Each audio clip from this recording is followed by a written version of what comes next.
Hello बच्चों, अब हम पढ़ेंगे आपकी पाठ्य पुस्तक क्षितिज पाठ 10 वाक, जिसकी कवित्री हैं ललधत।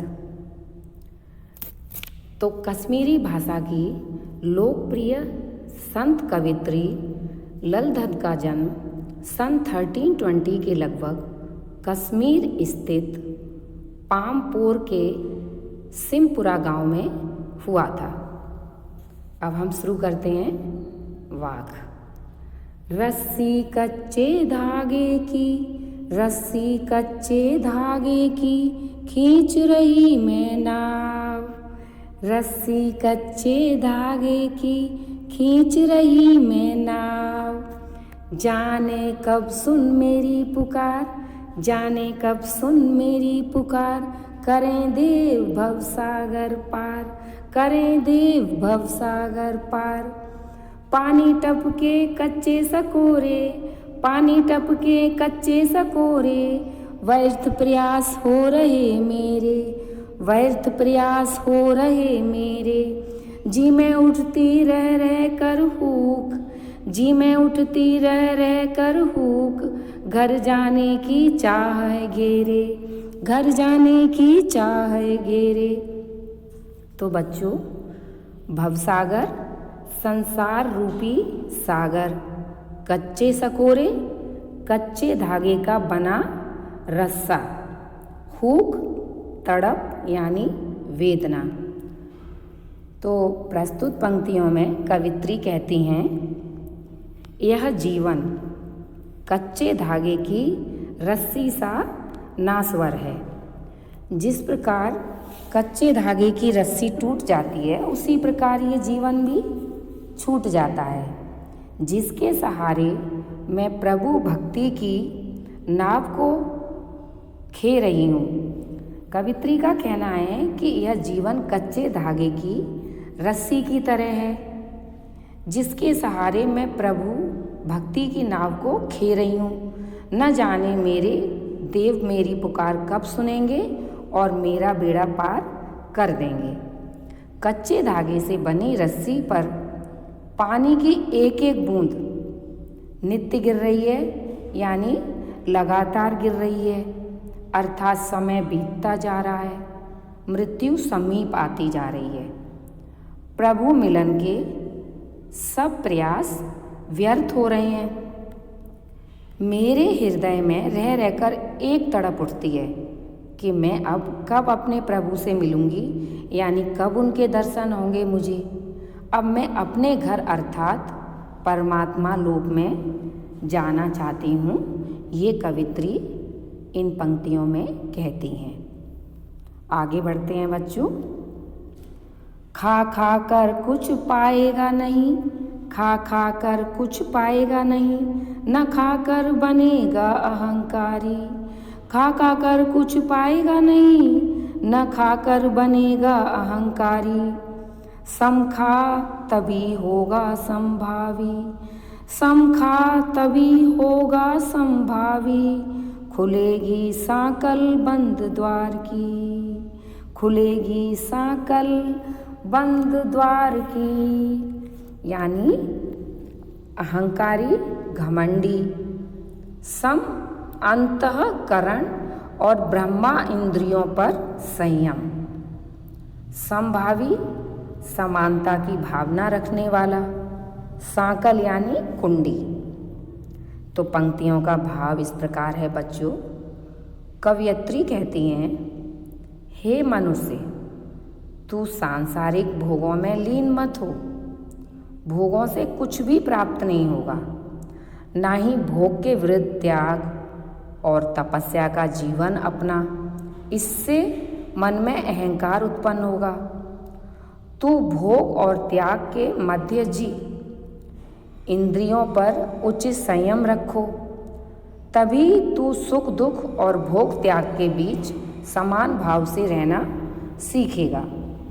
इसी सम मनोदशा में प्रभु प्राप्ति के बंद द्वार खुलेंगे और तेरा प्रभु से मिलन होगा, यानी कि सांसारिक भोग वासनाओं से दूर रहना चाहिए और अपने मन में अच्छे विचार, अच्छी भावनाएं हमें हमेशा रखनी चाहिए, ये कवित्री बता रही हैं। आई सीधी राह से गई न सीधी राह, आई सीधी राह से गई न सीधी राह, सूक्ष्म सेतु पर खड़ी थी, सूक्ष्म सेतु पर खड़ी थी, बीत गया दिन आह, बीत गया दिन आह, जेब टटोली कौड़ी न पाई, जेब टटोली कौड़ी न पाई, माझी को दूं क्या उतराई, जेब टटोली कौड़ी न पाई, जेब टटोली कौड़ी न पाई, माझी को दूं क्या उतराई, माझी को दूं क्या उतराई। तो बच्चों, सूक्ष्म सेतु यानी सुषुम्ना नाड़ी के मध्य या नाड़ी इंडा और पिंगला नामक नाड़ियों के मध्य की स्थिति के बारे में कहा है कवित्री ने। माझी नाविक, पार उतारने वाला, यहाँ ईश्वर को माझी कह रही हैं कवित्री। तो प्रस्तुत पंक्तियों का भाव इस प्रकार है बच्चों। कवित्री कहती हैं, मैं आई तो थी सीधी राह पर, किंतु चल पड़ी उल्टी राह पर। यानी मैं सही मार्ग पर आई थी और उल्टी दिशा में चल पड़ी। आशय यह है कि कवित्री परमात्मा प्राप्ति के पथ पर ठीक ही आई थी, किंतु उसने गलती से हठ योग का मार्ग पकड़ लिया। वह जीवन पर सुषुम्ना नाड़ी को साधने का प्रयास करती रहीं, कुंडलिनी जागरण में लगी रहीं, इसी में सारा जीवन बीत गया। उसे दुख है कि अंत में जब उसने अपनी जेब टटोली यानी जेब में हाथ डाला तो क्या देखा कि उसमें कुछ नहीं था। सारा जीवन व्यर्थ हो गया। अब वह परमात्मा को जवाब देने के योग्य भी नहीं रही। वो सोच रही हैं कि मैं उनसे क्या कहूँगी। उतराई के नाम पर उनके पास कुछ भी शेष नहीं है। आगे बढ़ते हैं बच्चों। थल थल में बसता है शिव, थल थल में बसता है शिव ही, थल थल में बसता है शिव ही, भेदन कर क्या हिंदू मुसलमान। थल थल में बसता है शिव ही, भेदन कर क्या हिंदू मुसलमान, भेदन कर क्या हिंदू मुसलमान। ज्ञानी है तो स्वयं को जान, ज्ञानी है तो स्वयं को जान, वही है साहिब से पहचाना, वही है साहिब से पहचाना।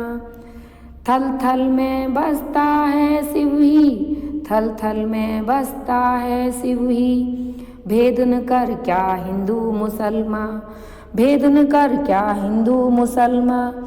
ज्ञानी है तो स्वयं को पहचान, ज्ञानी है तो स्वयं को पहचान, वही है साहिब से पहचान, वही है साहिब से पहचान।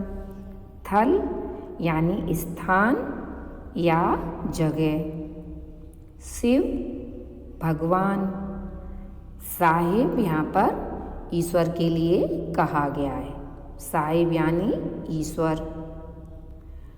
तो बच्चों, प्रस्तुत पंक्तियों का भाव इस प्रकार है। कवित्री कहती हैं, वह परमात्मा कल्याणकारी है, वह हर जगह विद्यमान है, यानी कि हर जगह उनका वास है। ईश्वर हर जगह विराजमान है, इसलिए हिंदू हो या मुसलमान हो, उसे अपनाने में किसी को भेदभाव नहीं करना चाहिए। कवित्री ज्ञानी मनुष्य को संबोधित करके कहती हैं, हे ज्ञानी, अगर तू सच्चा ज्ञानी है तो पहले स्वयं को जान, अपने आत्म रूप को पहचानो, अपना जो आपका आत्मिक रूप है उसे पहचानो। आत्मा से ही परमात्मा को जाना जा सकता है। Thank you.